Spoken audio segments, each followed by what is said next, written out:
Chapter 2. Burke Beating. Thursday, October 31st, 1991. Virgil glanced over his shoulder as they moved between houses. The second his father, Ronald, learned he'd snuck out to trick-or-treat, he'd come looking for Virgil. Halloween fell on a Thursday this year, so it was unlikely his dad had left the office yet.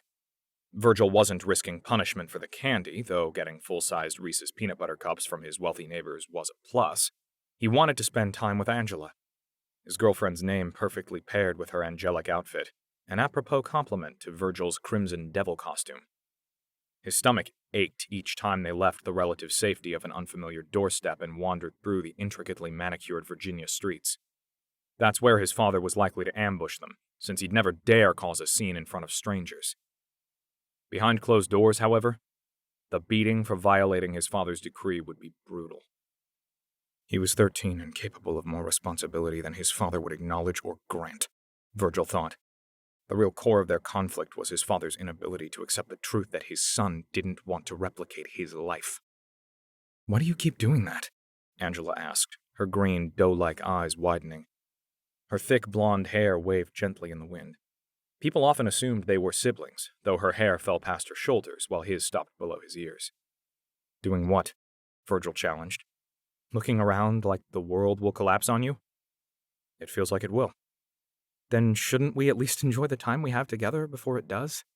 Angela asked, taking his hand. Her skin was warm and welcoming.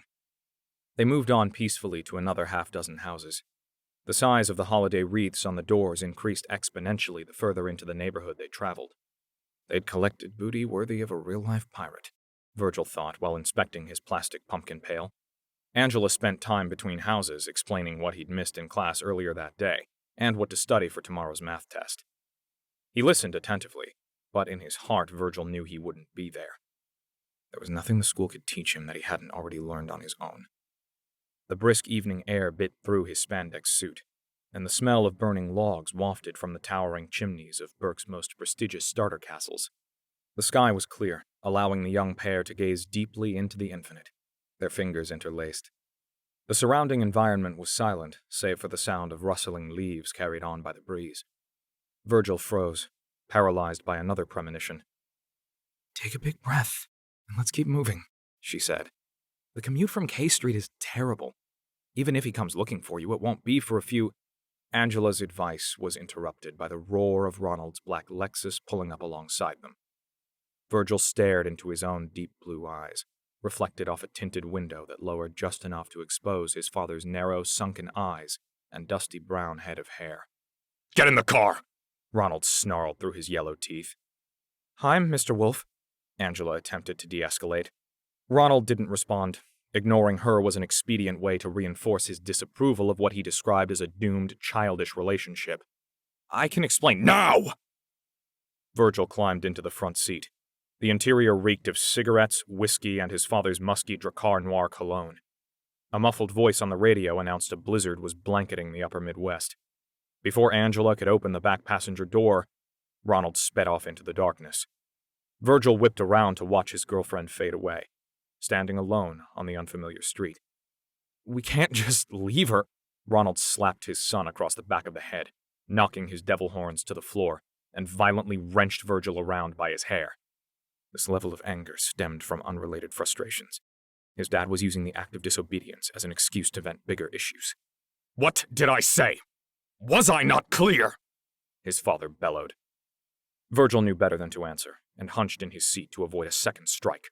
"No socializing with anyone, especially that empty-brained brat until your grades come up. Do you want to get into Stanford? Do you?" Ronald fumed over the potential of wasted legacy status at his alma mater. "At this rate, it'll be a miracle if you pass 8th grade. You're going to learn discipline, even if I have to beat it into you." Ronald's massive physical size and agility had earned him a full-ride football scholarship in college as a tight end. After graduation, for unexplained reasons, he'd passed on making a career of the game and volunteered for Vietnam. The militant tactics, lifestyle, and use of force he'd picked up on the battlefield were a constant and credible threat to their family's well-being. Ronald lowered the passenger window again, snatched the plastic pumpkin, and tossed it out. Virgil didn't flinch, His father's knuckles were white from squeezing the steering wheel as they drove the rest of the way in silence. This was worse than screaming, since it always preceded the most vicious physical punishments. As the car came to a stop in their garage, Virgil braced for an echo round of abuse. Ronald took a series of short breaths before turning to face his son. For an infinitesimal moment, real pain seared behind his father's eyes. But this was quickly replaced by fire. You're like baby Huey. Big, strong body, and a little brain. You could be a warrior someday if you'd buckle down and do the right thing. Have you taken your Ritalin today? No, Virgil answered honestly. His father clenched his jaw. Why not? I forgot. If you were a diabetic, instead of a retard who can't keep his mind focused on one thing for more than half a fucking second, would you forget to take your insulin? Would you? Virgil hung his head. Go inside and take your meds. But first I want 50. No, 100. Ronald barked. Virgil knew what to do, stepping from the car and dropping to the cold concrete floor to complete the push-ups. His father hadn't killed the engine, and exhaust filled the garage. Virgil choked as he worked toward the triple-digit finish line. 50 was his father's go-to number, but in extreme situations, 100 or more were possible. It didn't matter how long it took, only that Virgil finished them. Virgil's throat was burning more from the fumes than his arms and chest were from the last push-up. He stood and headed for their door, turning back to peek at his father. He couldn't see through the car's window, but he knew Ronald was engaging in another go-to activity, swigging from a bottle of whiskey.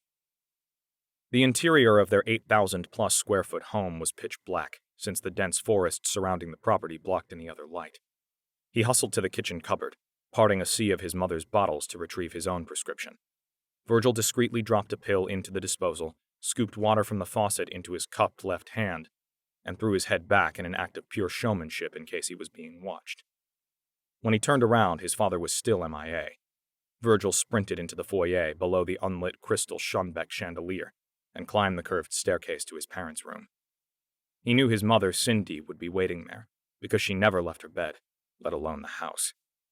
Her incapacitation was the result of an iatrogenic medication error hours after Virgil's birth, but that didn't stop Ronald from blaming his wife's vegetative state on their son.